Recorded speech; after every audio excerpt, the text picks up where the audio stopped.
بہت سی شادیوں میں ایک خاموش سے کشمکش چلتی رہتی ہے۔ تو آئیے آج ہم طارق محمود کی کتاب گھر کو جوڑنا کی روشنی میں اس مسئلے کی گہرائی میں اترتے ہیں اور دیکھتے ہیں کہ محبت اور تعلق کی طرف واپسی کا راستہ آخر ہے کیا۔ سوچنے والی بات ہے نا؟ یہ ایک جملہ سیدھا دل پر لگتا ہے اور ہمیں یاد دلاتا ہے کہ والدین کے آپسی جھگڑوں کا سب سے گہرا زخم بچوں پر لگتا ہے، وہ بچے جو گھر کے ہر خاموش تناؤ کو بھی محسوس کر لیتے ہیں۔ دو گھر ایک درد، اور یہ جو درد ہے نا، یہ کسی ایک ملک یا کلچر تک محدود نہیں ہے۔ جیسا کہ طارق محمود بتاتے ہیں، یہ ازدواجی تنہائی کا احساس ایک ایسی زبان بن چکا ہے جو اب دنیا بھر کے گھروں میں بولی اور محسوس کی جاتی ہے۔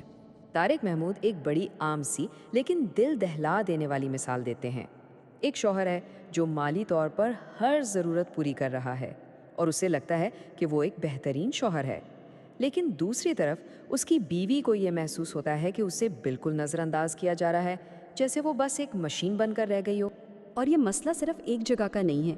اب دیکھیں ایک بالکل مختلف مثال، کینیڈا کے گھر کی، جہاں والدین کے جھگڑے اس حد تک پہنچ گئے کہ ان کی اپنی بیٹی یہ کہنے پر مجبور ہو گئی کہ کاش انہوں نے طلاق لے لی ہوتی۔ یہ دکھاتا ہے کہ نہ ختم ہونے والے غصے کی اصل قیمت کون ادا کرتا ہے؟ تو سوال یہ اٹھتا ہے کہ شوہر اور بیوی میں آخر یہ دوریاں آتی کیوں ہیں؟ طارق محمود کہتے ہیں کہ اس کی جڑ ایک بہت بنیادی بات میں ہے کہ مرد اور عورت کی فطرت اور سوچنے کا انداز الگ الگ ہے۔ آئیے اس کو سمجھنے کی کوشش کرتے ہیں۔ تو دیکھیں، مرد کی سوچ اکثر منطقی، پریکٹیکل ہوتی ہے، وہ ذمہ داری نبھا کر اپنی محبت دکھاتا ہے، جبکہ عورتیں گہرائی سے محسوس کرتی ہیں۔ ان کے لیے محبت کا مطلب ہے الفاظ اور توجہ۔ اصل میں محمود کا جو مرکزی خیال ہے نا، وہ یہ ہے کہ مرد اور عورت ایک دوسرے سے مقابلہ کرنے کے لیے نہیں، بلکہ ایک دوسرے کو مکمل کرنے کے لیے بنے ہیں۔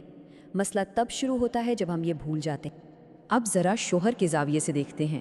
انہیں اکثر لگتا ہے کہ ان کی عزت نہیں کی جا رہی یا مالی دباؤ بہت زیادہ ہے، اور سب سے بڑھ کر یہ کہ ان کی محنت کی کوئی قدر ہی نہیں۔ ان کے دماغ میں چل رہا ہوتا ہے کہ بھئی میں گھر چلا رہا ہوں، ساری ذمہ داریاں پوری کر رہا ہوں، یہی تو محبت ہے۔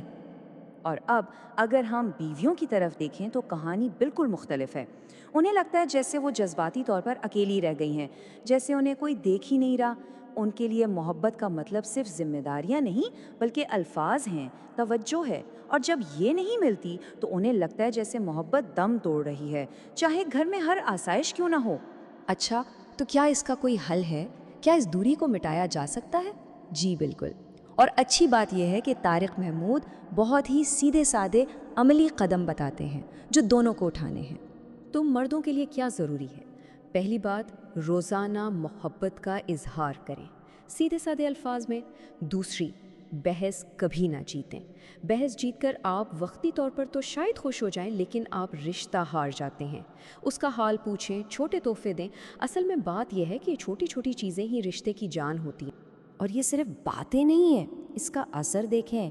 کینیڈا کی ایک مثال ہے، ایک شوہر نے بس مہینے میں ایک بار اپنی بیوی کے لیے پھول لانا شروع کر دیے، اور اس کی بیوی کہتی ہے کہ میں نے لڑنا اس لیے چھوڑ دیا کیونکہ مجھے لگا کہ مجھے پھر سے دیکھا جا رہا ہے۔ ایک چھوٹے سے عمل نے گھر کا پورا ماحول بدل دیا۔ اچھا، تو یہ تو ہوئی مردوں کی بات۔ اب خواتین کو کیا کرنا چاہیے؟ محمود کے مطابق جیسے عورت کے لیے محبت کی زبان توجہ ہے، ویسے ہی مرد کے لیے محبت کی زبان عزت ہے۔ اسے لیڈر مانیں، مخالف نہیں۔ اس کو بتائیں کہ آپ کو اس کی ضرورت ہے۔ یہ الفاظ بہت طاقتور ہوتے ہیں۔ مسکرا کر ملیں، اور خاص طور پر بچوں کے سامنے اس کی عزت کا خیال رکھیں۔ اس کی بھی ایک زبردست مثال ہے۔ ایک بیوی نے اپنے شوہر سے لڑنا جھگڑنا چھوڑ کر صرف سب کے سامنے اس کی تعریف کرنا شروع کر دی، اور نتیجہ کیا نکلا؟ شوہر کا سارا غصہ جیسے پگھل گیا اور محبت لوٹ آئی۔ تو یہ بات ثابت ہوتی ہے کہ بحث نہیں، عزت دلوں کو بدلتی ہے۔ تو ان سب باتوں کا خلاصہ کیا ہے؟ یہی کہ ہمیں ایک مکان نہیں، ہمیں ایک گھر بنانا ہے۔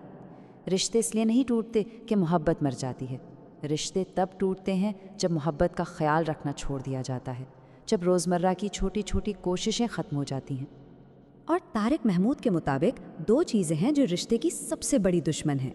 پہلی ہے انا، یعنی ایگو، یہ رومانس کو ختم کر دیتی ہے، اور دوسری ہے خاموشی، یہ تو تعلق ہی ختم کر دیتی ہے۔ یہ دونوں مل کر رشتے میں ایک ایسا خالی پن پیدا کر دیتے ہیں جسے بھرنا بہت مشکل ہو جاتا ہے۔ تو پھر آگے کیسے بڑھا جائے؟ سب سے پہلا قدم ہے اپنا سوال بدلنا۔ اکثر جوڑے بس ایک ہی سوال میں پھنسے رہتے ہیں کہ غلط کون ہے، میں یا تم؟ اس سوال کو بدل کر یہ پوچھنا شروع کریں، ہم اس رشتے کو ٹھیک کیسے کر سکتے ہیں؟ جیسے ہی سوال بدلتا ہے نا، سارا کھیل بدل جاتا ہے۔ پھر یہ ایک دوسرے پر الزام لگانے کی جنگ نہیں رہتی، بلکہ مل کر رشتے کو بچانے کی ایک کوشش بن جاتی ہے۔